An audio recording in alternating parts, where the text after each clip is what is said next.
কোচবিহারে বিরোধী দলনেতা শুভেন্দু অধিকারীর ওপর হামলা ও গাড়ি ভাঙচুরের প্রতিবাদে বিজেপির বিক্ষোভ ও পথ অবরোধ মন্তেশ্বরে। রাজ্যের বিরোধী দলনেতা শুভেন্দু অধিকারী গত 5ই আগস্ট কোচবিহার সফরে যাওয়ায় শুভেন্দু অধিকারীর ওপর হামলা ও গাড়ি ভাঙচুরের প্রতিবাদ মিছিল ও টায়ার জ্বালিয়ে পথ অবরোধ করে বিক্ষোভ দেখায় বিজেপির পক্ষ থেকে। আজ বিকেলে মন্তেশ্বরের বাঘাসন গ্রামের মোড় থেকে মিছিল করে এসে মালডাঙ্গা বাসস্ট্যান্ডে এসে বর্ধমান মালডাঙ্গা রাস্তা ও মেমারি কাটোয়া রাস্তায় মালডাঙ্গা বাসস্ট্যান্ডের চৌমাথায় বিজেপির 1 নম্বর মণ্ডল কমিটির সভাপতি মঙ্গলময় চ্যাটার্জির নেতৃত্বে টায়ার জ্বালিয়ে পথ অবরোধ করে বিক্ষোভ দেখায় বিজেপির 1 নম্বর মণ্ডল কমিটির সভাপতি মঙ্গলময় চ্যাটার্জি সহ আরও অনেকে। বিজেপির 1 নম্বর মণ্ডল কমিটির সভাপতি মঙ্গলময় চ্যাটার্জি ও প্রাক্তন সভাপতি ঝুলন হাজরা বলেন, সরকার চাকরি থেকে নারী সুরক্ষা দেওয়া থেকে সব ধারে ব্যর্থ, এমনকি বিরোধী দলনেতার নিরাপত্তা দিতেও ব্যর্থ বলে অভিযোগ করেন তিনি।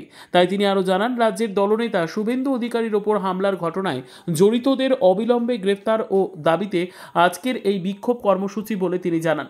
বিজেপির জেলা নেতা তথা 1 নম্বর মণ্ডল কমিটির প্রাক্তন সভাপতি ঝুলন হাজরা আমাদের কি জানালেন দেখুন। মন্তেশ্বর থেকে জ্যোতির্ময় মণ্ডলের রিপোর্ট, সুন্দর বাংলা নিউজ। কোন পক্ষ থেকে আপনাদের কিসের আন্দোলন ছিল?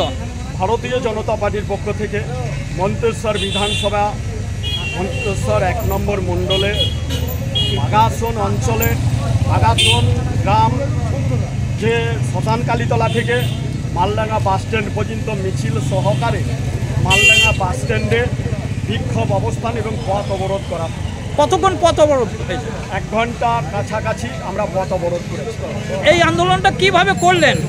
আমরা এই আন্দোলনটাকে করলাম, আমাদের ভারতীয় জনতা পার্টির যে বিরোধী দলনেতা, ওনার কনভয়ের ওপরে উত্তরবঙ্গে 5ই আগস্ট যেভাবে হামলা হয়েছিল, ওনার প্রাণঘাতী হয়ে যেত, কোনো রকমে উনি প্রাণে বেঁচে গেছে। এটা পশ্চিমবাংলার মুখ্যমন্ত্রী মমতা ব্যানার্জির মদতে। তাই আমরা যে 41 জনের বিরুদ্ধে অভিযোগ করা হয়েছে, সেই 41 জনকে যতক্ষণ না গ্রেপ্তার করছে, আমরা ভারতীয় জনতা পার্টি অবিরাম এইভাবে একের পর এক আমরা কর্মসূচি চালিয়ে যাব এবং বিক্ষোভ অবস্থানে সামিল হব। আজকে কোথায় হলো এটা? আজকে হলো মালডাঙ্গা বাস স্ট্যান্ড সন্নিকট। কোন কোন রাস্তা অবরোধ হয়ে পড়েছিল? মেমারি এবং কাটোয়া এবং বর্ধমান রোড একদম অবরোধ করা হয়েছে। পুলিশের সহযোগিতা কতটা ছিল? পুলিশ ভারতীয় জনতা পার্টির ওপরে কোনো সহযোগিতা করে না।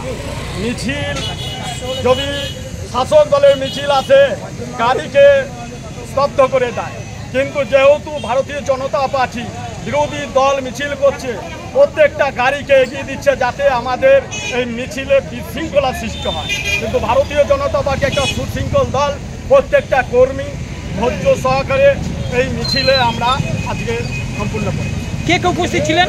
আজকে উপস্থিত ছিল মন্তেশ্বর বিধানসভার প্রাক্তন বিধায়ক সৈকত পাজা মহাশয় এবং উপস্থিত ছিলেন এই মণ্ডলের সভাপতি মঙ্গলময় মুখার্জি সহ 2 নম্বর মণ্ডলের সভাপতি দিলীপ দাস, 3 নম্বরের সভাপতি পলাশ মণ্ডল সহ ভারতীয় জনতা পার্টির কার্যকর্তা ও দরদি সমর্থক এবং পথচলতি মানুষ সকলেই আজকে।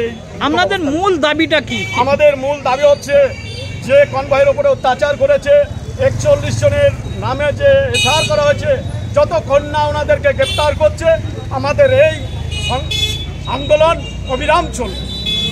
এই দাবি যদি না মেটে আপনারা কি করতে চাইছেন? আমরা আরও বৃহত্তম আন্দোলনে যাওয়ার ব্যবস্থা নেব। আপনার নাম পরিচয়? আমার নাম ঝুলন হাজরা, মন্তেশ্বর বিধানসভার প্রাক্তন সভাপতি।